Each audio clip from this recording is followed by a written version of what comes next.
So we've touched on XDefiant a bit here in the last few weeks since the beta now over a month ago, and while there's still a big question mark on things like the release date, it's nice and refreshing to see that there's still communication going on through the developers' channels to give constant updates and regular feedback on questions, concerns, or anything the community has leading up to it. Recently, Mark Rubin, executive producer at Ubisoft, ended up having a chat with a few community members that showed off a decent bit of some new information coming for the future of XDefiant, and some of it is, for at least probably some, very welcomed information. Today we're running down this new update and what we've gotten and letting you know all you need to in order to stay up to date with the project. If you enjoyed the video, you'll find it at all insightful, do me a favor and drop a like on it, and if you're new to the channel, consider subscribing to stay up to date with all things XDefiant, COD, and anything FPS related. Finally, check out my friends over at Gamer Advantage for the best blue light glasses on the market, but more on them a little later. For now, though, let's jump into the new XDefiant news that you may like to hear. So recently we talked about an update to XDefiant where we actually learned from a developmental standpoint a lot of things that were bugs and issues from the beta being resolved. We last heard that there were going to be improvements to the PS5 input lag, though not specified if that was going to be on PlayStation 5 controllers overall or just the PlayStation 5 console.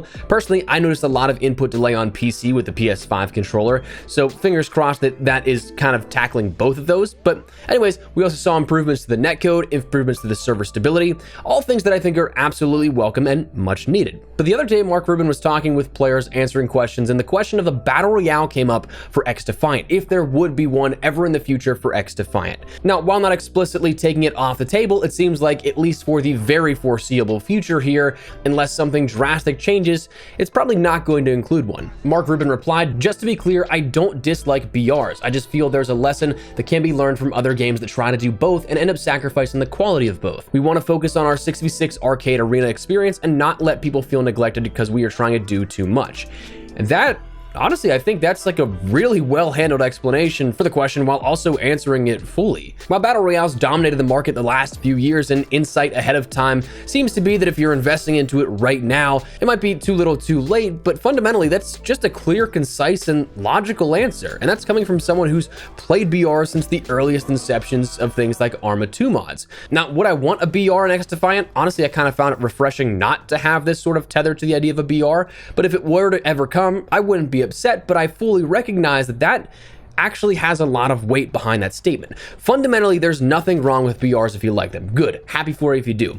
But whether an intentional shot or just a sort of if the shoe fits moment, this seems to be taking aim at COD because the rest of the ends up sacrificing the quality of both is incredibly relatable. And I've seen this commented plenty of times across the videos the last couple of years where, Warzone ruined COD, multiplayer isn't the same because COD is focusing on Warzone, and so on and so forth. That's definitely a relatable sentiment here with this.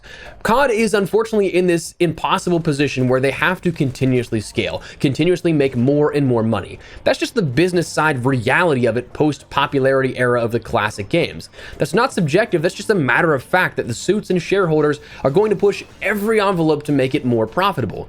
That's just how it is. That's the, again, unfortunate reality of it. We're not going to be able to change that. It's too far gone at this point. That's why we see so many things like cosmetics and bundles. That's why we see games forced out when we all thought we'd have a 2-year cycle of a game coming for this upcoming fall. That's why mode like DMZ that we thought was going to be left alone as this free-to-play sandbox is now being monetized because there's no ROI on it.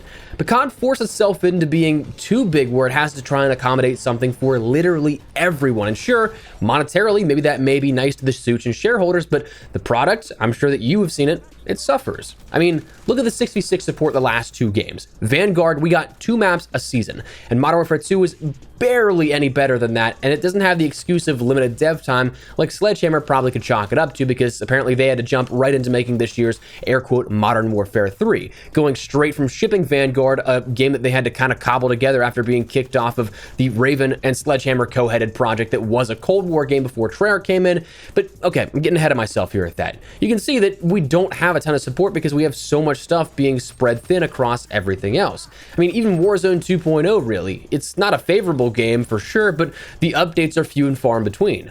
Honestly, I'd kind of wager the most significant updates that we've seen have come for DMZ, which is kind of ironic given that, again, we just said that it didn't really have any ROI being a free-to-play mode with no real monetization beyond what's been recently introduced over the last month or two with those bonuses for different operators, weapons, and stuff like that. So when you look at what we have for Modern Warfare 2 as a prime example, you have Spec Ops, you have Raids as a subdivision of that, you have multiplayer, which is 6v6, 10v10, groundwork, gunfight. Then you have have things like Warzone with Plunder, solos, duos, trios, quads, Battle Royale on Al Mazrah, Ashika Island, what may soon be Vondel as well. Then you also have DMZ and this sort of faction-based sandbox along with that. That is so much stuff that, yes, we have plenty of developers working on everything. It's not just Infinity Ward, and thankfully, that's not the case. But I mean, Mark Rubin makes an excellent point here. When you start to try and do too much of that, the product suffers. Battle Royale and Warzone was kind of what got Call of Duty into this hot mess post, of course, the popularity era of everything we saw. It was scaling upwards and upwards, trying to offer more and more for years, but seeing a free-to-play offering to hundreds of millions of players opening up that avenue for even more eyes on the product, it's definitely something that was probably the catalyst for made it the point of no return. So you start to spread everything and everyone thin developing the games, but when you just try and have that one singular vision, that's where you can really thrive. So while a 6v6 game may not be your cup of tea, I'm sure there are a lot of people that really want 6v6 core gameplay like we saw with classic Call of Duty games. It's a much more simplified, unified experience that overall is just better quality at that point, because you're not trying to build systems out to accommodate for something that's completely different. I mean, DMZ and Battle Royale, two very different things here. An extraction tactical shooter versus high action Battle Royale, and that then coming into the Modern Warfare 2 fundamentals for multiplayer as well. You can see fundamentally where there's a big divide in the gameplay feel compared to recent years because of so many different projects trying to riff off of each other. So that's definitely a very valid excuse, and why we probably won't see a Battle Royale in XDefiant for quite some time. And honestly, I'm okay with that. Now, beyond that, I've said it so many times, I hate to sound like a broken record, but man, is it not great to just have communication? Like, even if you are a Battle Royale fan and you wanted to see a Battle Royale for XDefiant, you at least got an explanation as to why that's probably not going to be the case. You're not just left in the dark. This was tackled head on as a question. That's awesome. I would love to see that happen in our primary focus here of Call of Duty, but I don't know that we ever will. But that said, that's where we're at. Just wanted to fill you guys in with a little XDefiant update here because I've been following it pretty closely. I'm excited for what may come of it, whether that be another playable state and gameplay beta like we saw a month or so ago, where we get a round 2 of that, whether we get an official release date of the project and everything that goes along with it. Either way, I'm just excited to follow this a little further. Wanted to fill you guys in with the newest information. So that said, that's what we're going to call it. So let me know your thoughts down below. Before we wrap everything up though, make sure you check out my friends over at Gamer Advantage for the best blue light glasses on the market. I've worked with the team now for over 2 years, and I've said it so many times, they are without a doubt what I would say the most beneficial partner that I have to my daily productivity. Staring at a monitor for 6, 7, 8, 9, 10 hours a day working on content absolutely starts to strain your eyes, so they are without a doubt worth the investment. If you guys want to learn more about the science, the clinical studies, all that kind of stuff, link down below if you guys are at all interested. But if you guys would like to pick up a pair for yourself of the most comfortable, lightweight, and durable frames on the market, use code Espresso at that link in the description below. But for now, that's what we're going to call it. So let me know your thoughts down below. If you enjoyed the video, you found it at all insightful, do me a favor and drop a like on it. And if you're new to the channel, make sure you subscribe to stay updated with all things XDefiant, COD content, and other FPS content as well. I'd love to have you in the community. But for now, thanks so much for watching. My name is Espresso. I'll see you guys later. Take care and peace.